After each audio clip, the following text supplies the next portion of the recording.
La vocation première du centre d'éducation spéciale, c'était de travailler avec les enfants dès le plus jeune âge qui avaient des déficiences intellectuelles. Un de nos objectifs, c'était d'intégrer les enfants dans la société. C'est le seul centre spécialisé en Haïti en déficience intellectuelle et qui, au fil des années, a quand même développé toutes sortes de services qui a dépassé le cadre de la déficience intellectuelle pour s'occuper des parents, pour s'occuper des femmes. Beaucoup d'enfants qui n'avaient pas de blessure au cerveau, qui n'étaient donc pas des déficients intellectuels, présentaient des retards de développement. Et c'était effrayant de voir combien d'enfants sur des milliers qui allaient à l'école n'arrivaient pas au certificat d'études. C'est comme ça qu'on est arrivé à penser à un programme de prévention qui nous permettait de réunir des enfants de 3 à 6 ans et de 0 à 3 ans pour leur permettre de se développer harmonieusement avant d'entrer à l'école. Les demandes ont commencé à affluer. Donc, on s'est attardé à travailler sur un programme de formation. Et au fur et à mesure qu'on a développé des outils pour l'apprentissage, pour que ces enfants puissent apprendre selon leurs possibilités, ces mêmes outils nous ont aussi servi à monter tout un réseau de préscolaires qui s'appelle Timoun Bienveni, destiné à des enfants dits normaux. Avec une particularité, les moniteurs, les monitrices de ce réseau ont reçu une formation pour détecter les anomalies de développement très jeunes chez les enfants. Moi, je travaille dans l'école nationale, mais je compare Bellevue avec l'école nationale, moi, pas même ça.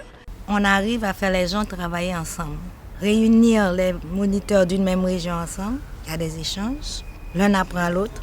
Avoir une équipe de superviseurs qui, une fois par semaine, doit s'asseoir ensemble pour se parler, pour dire quels sont les problèmes qu'ils ont rencontrés, ça finit par faire un vrai travail collectif. Le CES est parti d'une petite école de 35 places pour développer une clinique de stimulation précoce, un atelier protégé, un réseau de préscolaires, un réseau de parents. La première chose qu'on fait, c'est de dire aux parents, nous allons prendre en charge l'enfant, mais vous allez être partie prenante. Nous allons vous apprendre comment éduquer l'enfant, comment le stimuler pour que ces anomalies de développement ne soient pas un handicap. Il faut travailler avec toute une communauté si on veut que les enfants se développent correctement. Le programme Parents Responsables est parti justement des activités que nous avions avec les parents des enfants déficients intellectuels pour atteindre les parents de tous les enfants. Causer Femmes, c'est un programme qui parle du corps de la femme, pour apprendre la femme à connaître son corps.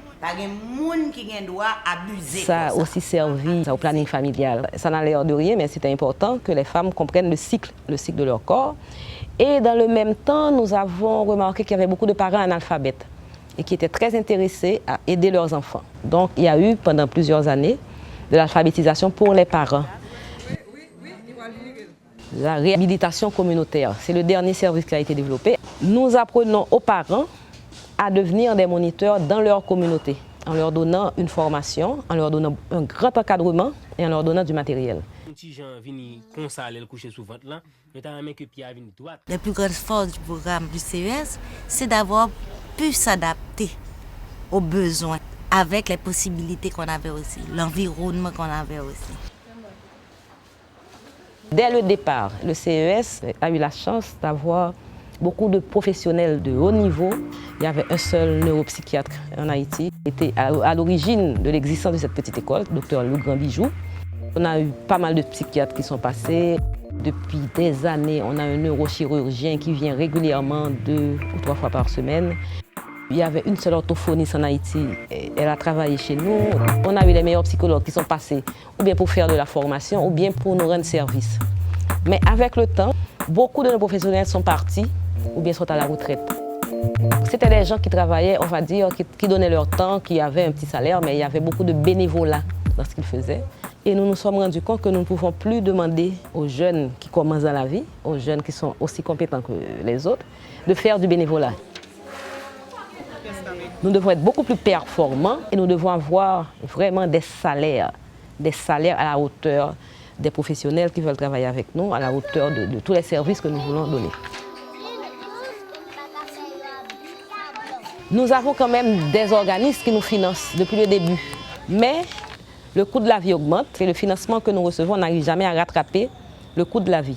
Nous recevons toujours quand même du financement. Vous savez, en éducation et en santé, il n'y a pas de rentabilité. Mais je sais très bien, je sais que chaque fois que nous avons fait appel à la population haïtienne, elle a répondu. Chaque fois que nous avons demandé d'avoir des bénévoles pour une activité quelconque, des bénévoles, des professionnels de haut niveau, nous avons toujours eu une réponse positive. Mais cette fois-ci, c'est vital. Moi, c'est grand-sœur Isabelle Meuse, moi, je suis Yuri Meuse. Isabelle a un problème de retard mental, elle n'est pas jamais capable de fonctionner comme tout le monde dans la société.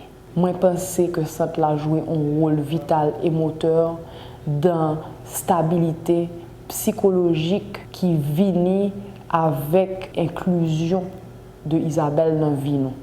Nous avons tous, et frères, et sœurs, et maman, et papa, une reconnaissance sans borne pour ça, les gens qui dévouent dans cette salle, professeurs et direction, fait pour un pile de monde pour nous, en accompagnant nous.